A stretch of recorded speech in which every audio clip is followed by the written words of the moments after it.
stirs up love with laughter and flavor you can't deny, with a smile as wide as the southern sky.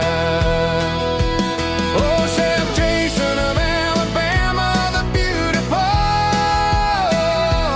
whipping up joy, making everyday musical. A good old uncle, a friend so true, kind and cheerful, and all he'll do. He's the heart of the kitchen, the soul of the feast, and every little bite our love's released.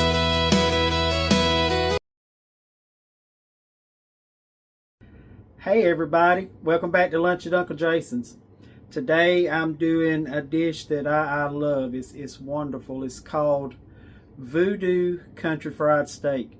It's close to Halloween, so why not? You know? So stick with me and I'll come right back and we'll start this Voodoo Country Fried Steak. Alright y'all, I got right here 4 good sized country fried steaks. I've washed them and I just got them sitting in a little water. I just want them wet so the flour will stick to them good. In this bowl, I got a 1.5 cups of self-rising flour, a good 1.5 tablespoons, 2 tablespoons of Cajun seasoning, my Pollywog cabin seasoning. So what we're going to do is I'm just going to take these cube steaks and I'm just going to coat them really good. I want a good thick coating on them. This is another one of those meals that's, to me, is perfect for this time of year. See y'all, you just want to get those coated real good. And I'm just going to lay them over here on the plate. The weather here in central Alabama has been absolutely amazing. I love it. I don't think it got up above 75 degrees today. That's my kind of weather. So I just take these, y'all, toss them in that water, and then coat them really, really good in this flour. It's like people call it chicken fried steak. So I guess that's what you could call this, chicken fried steak. I call it country fried steak. But I got that good Cajun seasoning on it. Your choice of Cajun seasoning. If you haven't got the Pollywog cabin seasoning yet, y'all, look him up and try his seasoning. You will not be disappointed. Alrighty. I got those done.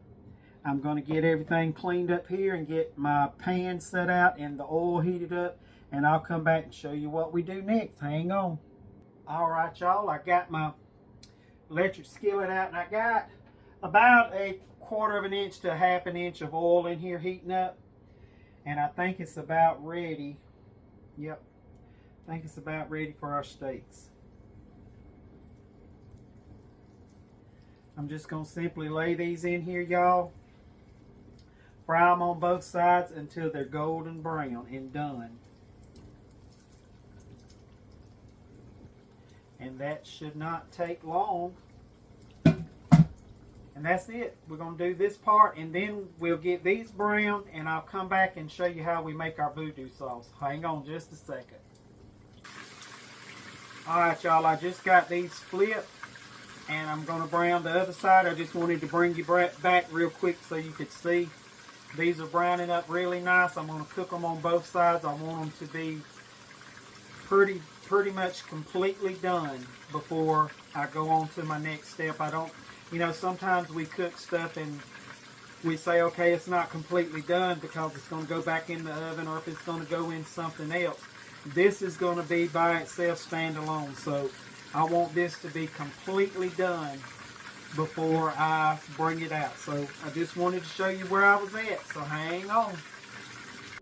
Alright y'all, these country fried steak are done. And I'm going to take them and I'm just going to sit them in my oven on warm. Just to keep them warm while I do this next. This voodoo sauce. Okay, in here I got about a half a cup of oil that I've cooked the steaks in. I just left it in here, and I'm going to cut this back up on 350. I have a half a link of Conecuh sausage, and I just chopped it up, y'all, into just bite-sized pieces. I'm just going to brown this up and get some color on it. That's what I'm looking for, and you want to get it done because everything that goes in this dish right here, you need to get it completely done when you're cooking it. This whole house smells so good, y'all. The country fried steak cooking, and now especially this Conecuh sausage, it's amazing. So that's all I'm going to do right now, y'all, is just get this sausage browned up, and I'll bring you right back. Alright, y'all, I got the sausage out. It browned up real good. Just going to set that aside, and I'm going to grab a half a cup of flour. And this is just self-rising flour. You can use all-purpose, whichever one you want. And y'all, this is going to be where, like I always say, you do you. I know some people, when they have country fried steak, they like a white gravy on theirs. I'm opposite on that. I like a good dark brown gravy. Make just a brown gravy on mine. So you do what you like. If you like a good blonde roux, I'll show you where you would start adding your vegetables in here, because we're going to add some Trinity to this, some bell peppers, onions, and celery. And you would do that when this gets to a blonde color, and you would pour milk in it and all that. But that's not where I want mine. I want mine to be a good brown gravy. So I'm going to let this cook until it darkens. Now, if you wanted like I said, a white gravy on this, this is probably where you would add your vegetables in here to stop it from cooking. But since I'm going to let this go a little while longer, I don't want to just hold you here and watch me stir this pan.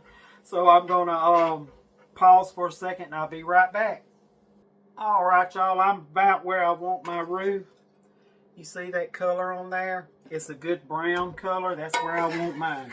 So to this, I'm going to add one medium onion that I chopped up, just diced it up regular. I'm going to add that in and give it a stir. And this, y'all, automatically stops that roux from browning. It won't brown as much after you start putting your vegetables in. It kind of cools it down a little bit. Okay. To that, I've got a stalk and a half of celery. You can use 2 stalks. I just had a stalk and a half in there left from something else, and that's what I used. I chopped my celery up just kind of thin because, you know, celery takes a little longer on some things to cook, so I wanted it kind of thin so it'd get cooked quicker. And I got 1 medium-sized bell pepper that I diced up the same way. And just routine vegetable cooking here, y'all.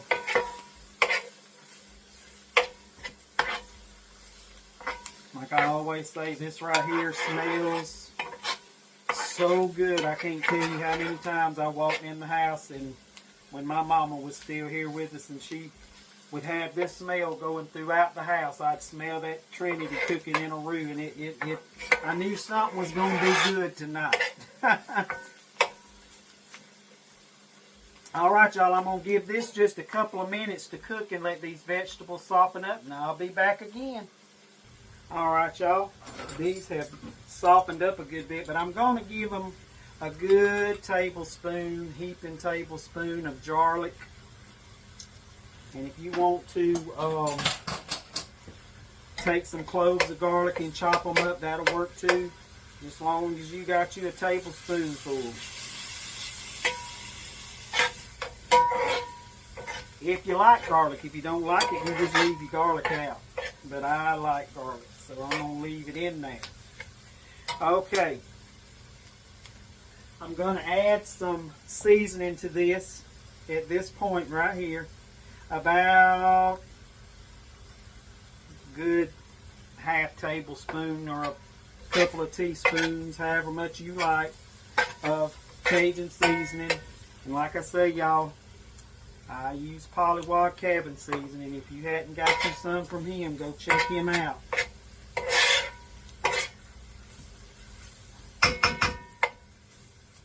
Alright, now I'm going to add my sausage back to the pot or the electric pan.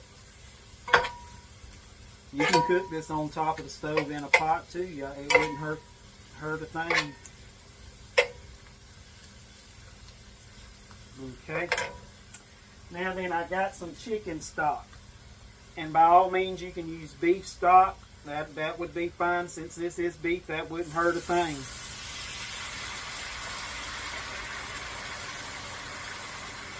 I'm going to put in about half of this 32-ounce carton and see where I'm at.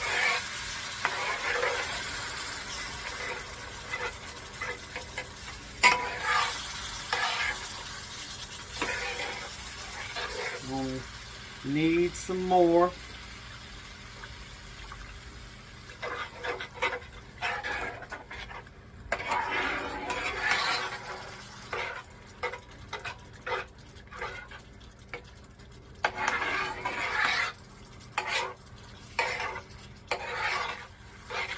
Okay, I think I'm going to just go ahead and add the whole 32 ounces, y'all, because I think it's going to take it. You just want a good smooth gravy is what you're looking for. Like I said, this smells amazing. Okay, got that in. I'm going to cut my heat up just a little bit so it'll start back boiling and get this thickened up some. Y'all, I wanted to talk about something. I had, in my last little video I reshared the recipe I did last year on soul cakes for Halloween. Since it's that time of year, I decided, well, I'll just share it again. And in that recipe, in that video, I said, I have not made these before, but I have it in my Sleepy Hollow cookbook. If you have my Sleepy Hollow cookbook, you would know that it is a entertainment book only that I made. No, I have not cooked every recipe that's in that book. My other cookbooks I have. There's not a recipe in my other cookbooks that I have not made myself. But the Sleepy Hollow cookbook was something I put together because I wanted those recipes from Washington Irving's tale, The Legend of Sleepy Hollow, because I love that story. It's always been my favorite. And I always said I would love to have a book with all of those recipes in it.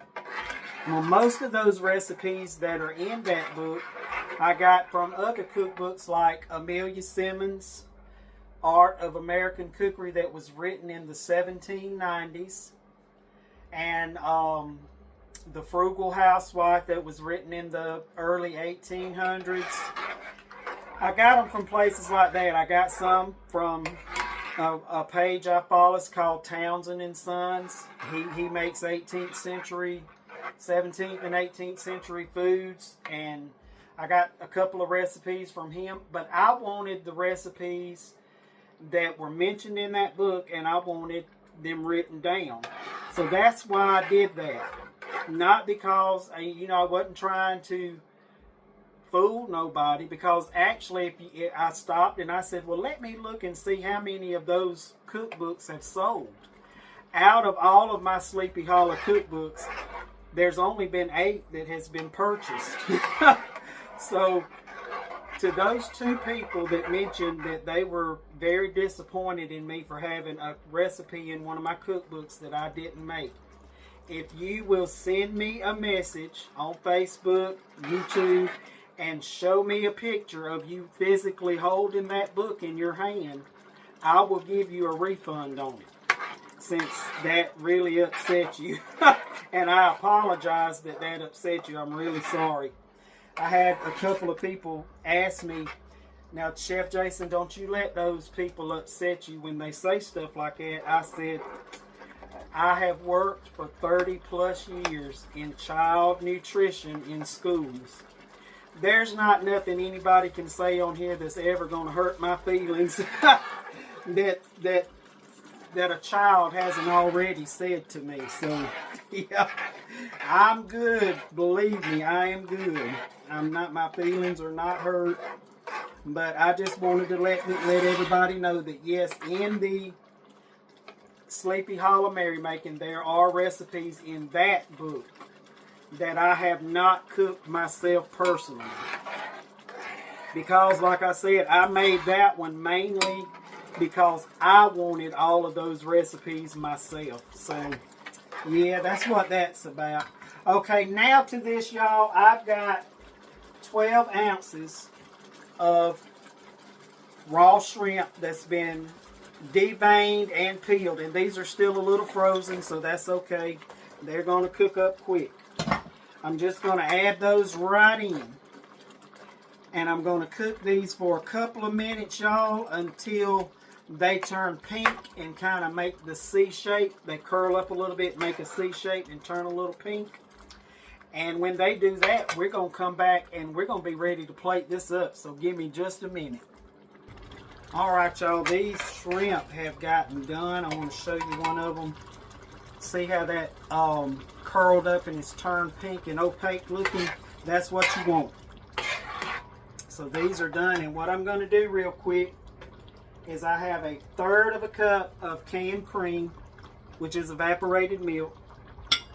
I got 1/3 of a cup of evaporated milk. I'm just going to pour that in there, and this is just going to give it a creamy taste, y'all. It makes it so good. And if you have heavy whipping cream, you go right ahead. That'll work great. That will work great. I'm going to turn this off because it is done. Done to a turn. Okay, let me get a spoon. I got my country fried steak on here. Got my Voodoo Sauce. Y'all see that? Oh my goodness. Just look at that, y'all. Don't that look amazing? It does to me. I'm going to tell you, this looks really, really good. Get me a fork. I'm going to pause y'all and turn you up so you can see me eat it. Hang on. All right, y'all. This is the best time of the video right here. Tasting time. Got me a piece of that steak. I'm going to make sure I have a piece of sausage on this fork and a shrimp. Want a good bite. Look at that.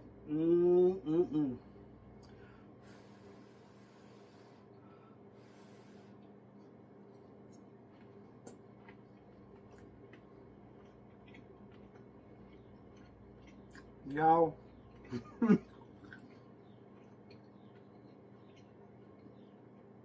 hold on a second. I'm telling you, if that's working voodoo on me, it can work some voodoo on me, because that is amazing. You serve this with some rice or a big salad, make some biscuits or some homemade rolls. Y'all give this a try. I know there's other recipes that are called voodoo steak, voodoo chicken, where they make like a crawfish. And this is what this was. This is pretty much a shrimp etouffee, shrimp and sausage etouffee. Well, a lot of people will make a crawfish etouffee, pour it over their steak or their chicken, fried chicken, whatever, pork chops, and that's great. But I wanted shrimp today. I could have got some crawfish, but I wanted shrimp. Because one thing, shrimp's cheaper. But y'all, thank y'all for being with me, and I hope you enjoy this little recipe. For everybody who has ordered my cookbooks, I appreciate you so much. In the link of my bio here on YouTube, you can click more, and it'll drop down several Pinterest links. Each Pinterest link will have a name. It'll have the Haywoods are home for the holidays, lunch at Uncle Jason's, a gathering of friends, a Sleepy Hollow Mary making, our recipes of fall. There's 5. You click that link, that Pinterest link, and hit visit site, and it'll take you straight to the page where you order the cookbooks from. And again, for everybody who's ordered them, I appreciate you so much. That means a lot to me. I hope you enjoy them. But y'all, I'm going to get me some more of this here in me, because this is wonderful. And I hope you try it too. And I hope you enjoy it, and I hope you love it. Know that I love you, and I want you to be blessed. And I'll see y'all next time. Have a good week, y'all. From gumbo pots to peach pie crust, he cooks with care, he cooks with trust. He's the kind of man you call your own.